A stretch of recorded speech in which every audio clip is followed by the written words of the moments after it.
I was already introduced with somebody with knowledge in chemical engineering.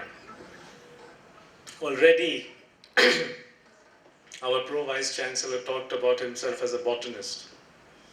So, I feel a little out of place here to give, as Dr. Shankar Narayan inserted my name, a presidential address.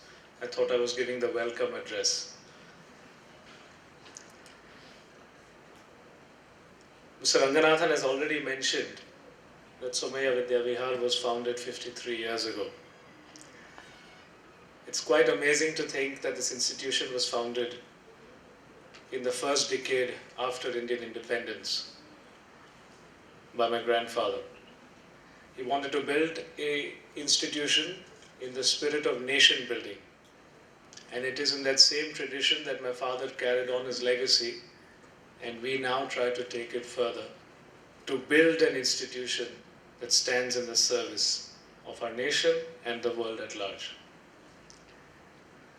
We want to build a world-class institution which both preserves, also creates, and transmits knowledge.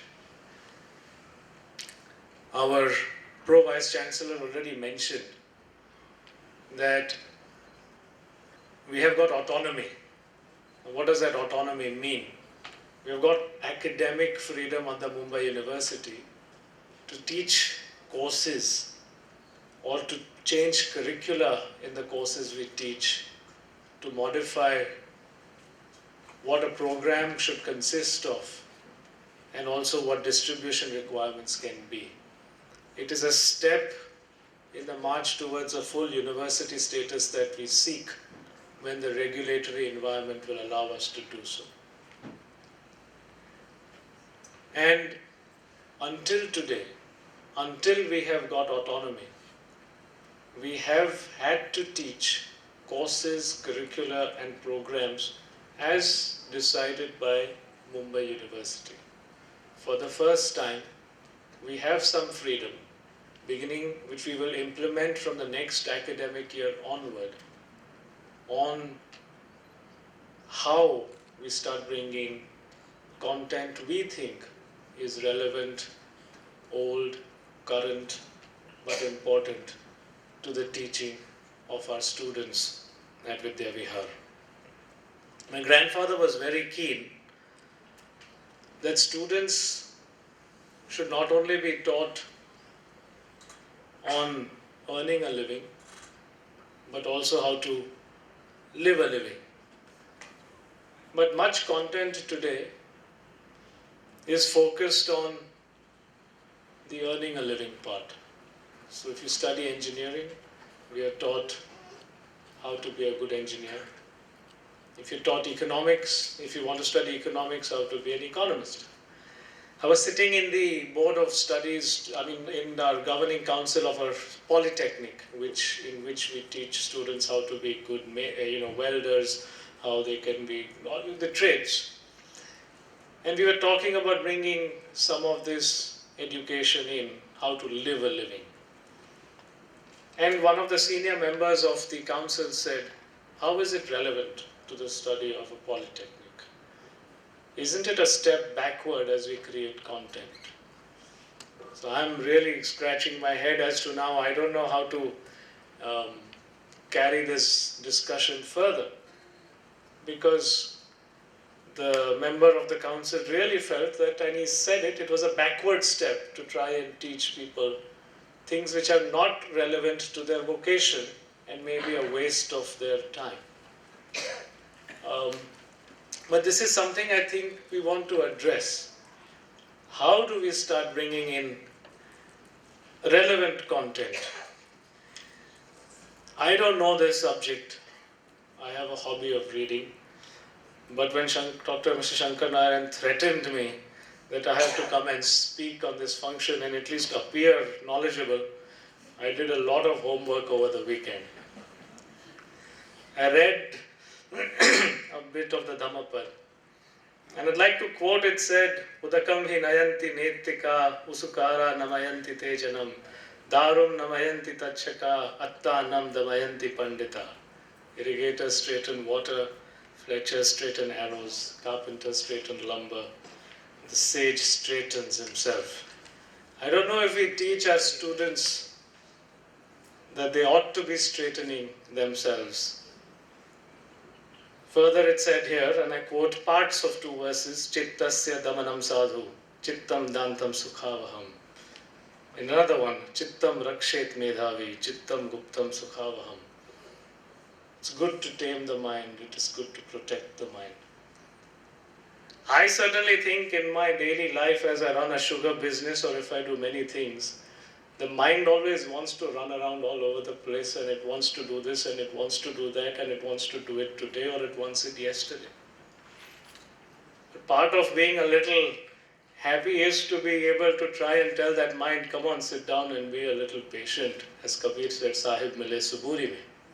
So I do, but I don't know how we can try and put this content into our teaching system, into our curriculum.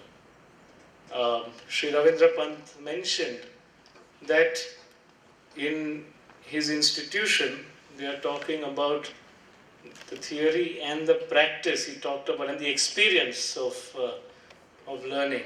So how do we bring this into our curriculum in a manner in which students find it relevant?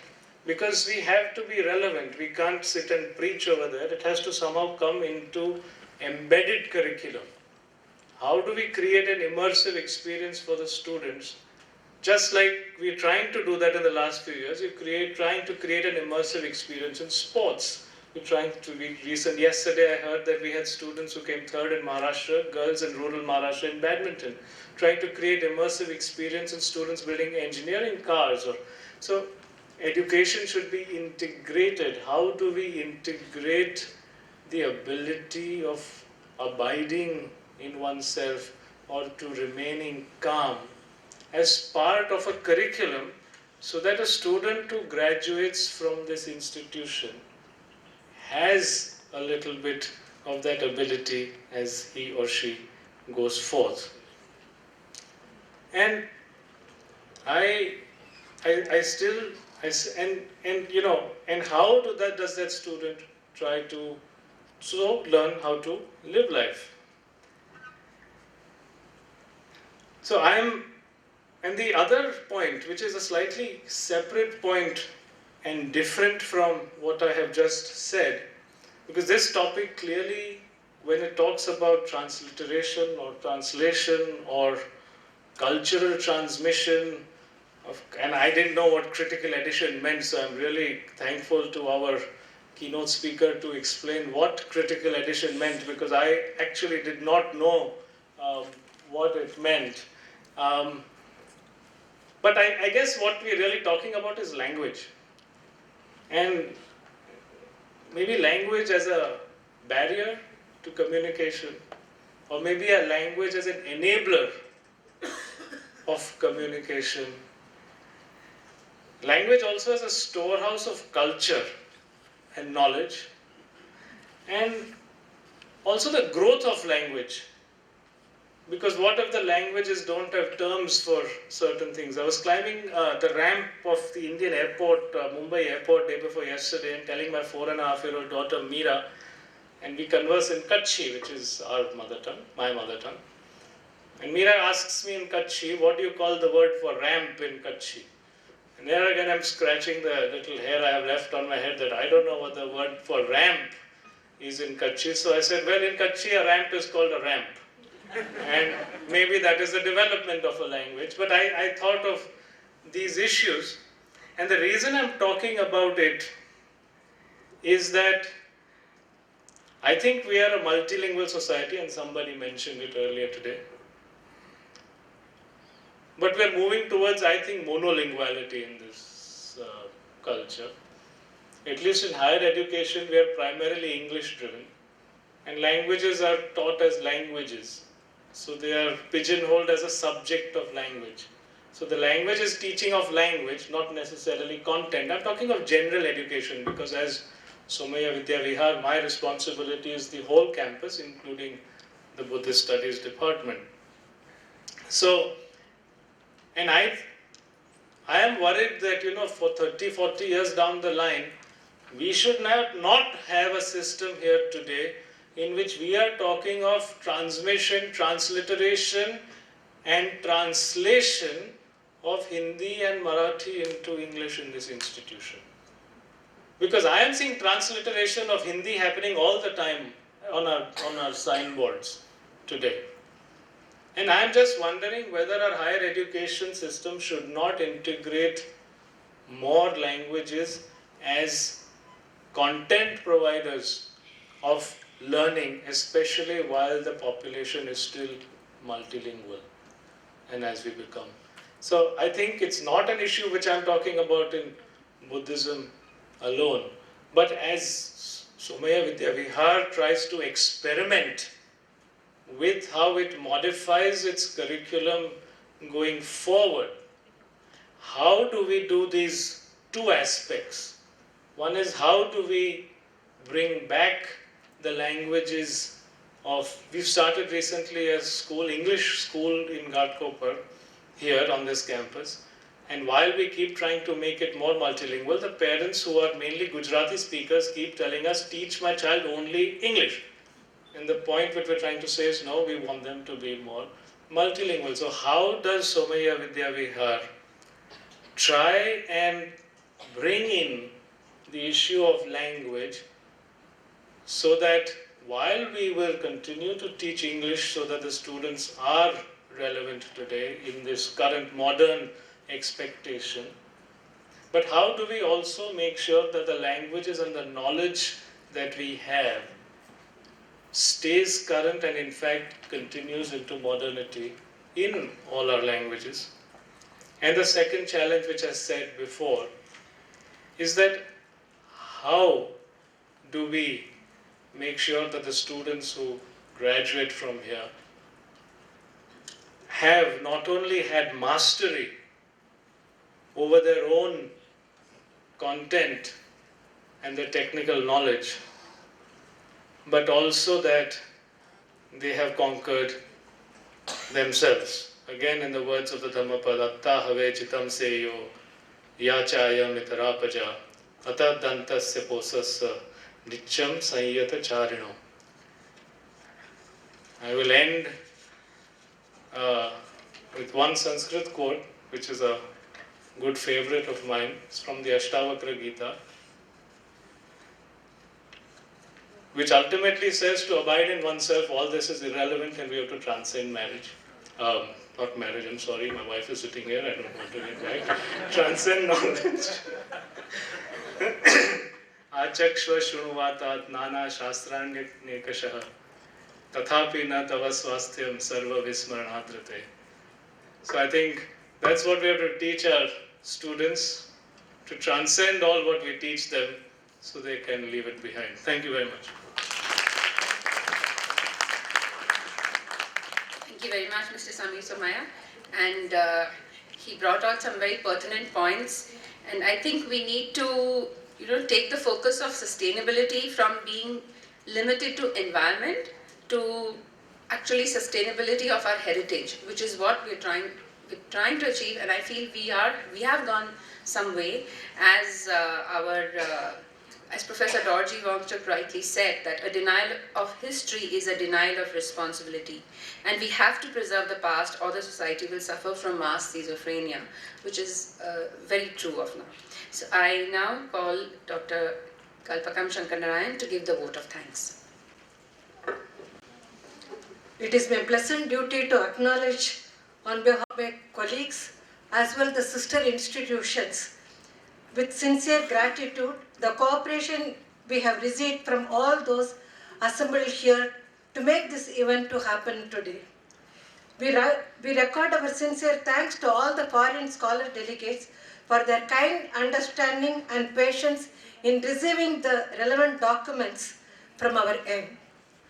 We gratefully acknowledge our sincere thanks to Venerable Paramaha Sambhun Visuddhikaru, Deputy Dean Mahachulalankon Raja Vidyalaya, for releasing this volume 1 on Thai inscription, the first in series of Pali and Sanskrit inscriptions of Southeast Asia.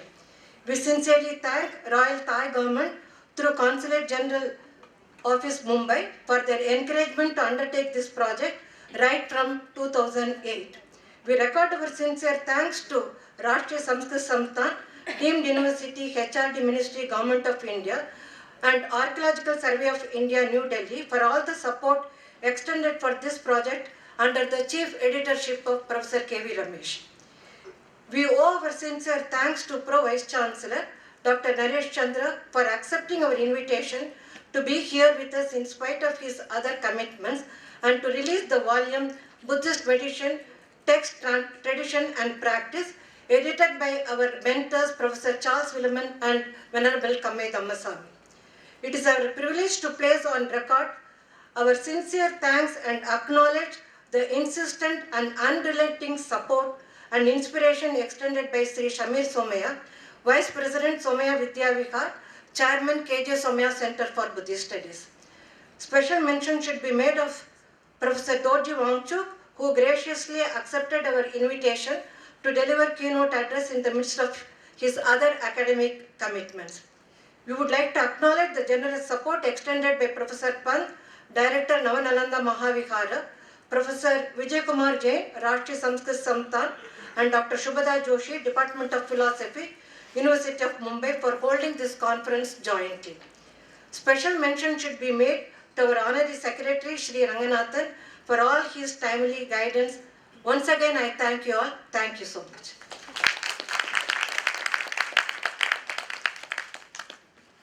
I request all the guests to please proceed for lunch to Chanakya Building, first floor.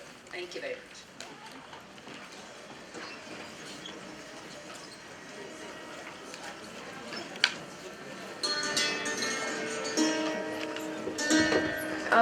Can I request your attention for a moment, please? All the delegates, please note, there's been a slight change in program for this evening. The cultural program will be held tonight and dinner will be here on the campus. And the dinner at the Somaya residence, which was scheduled for today, has been shifted to tomorrow. So we are going to be here through the day. Thank you.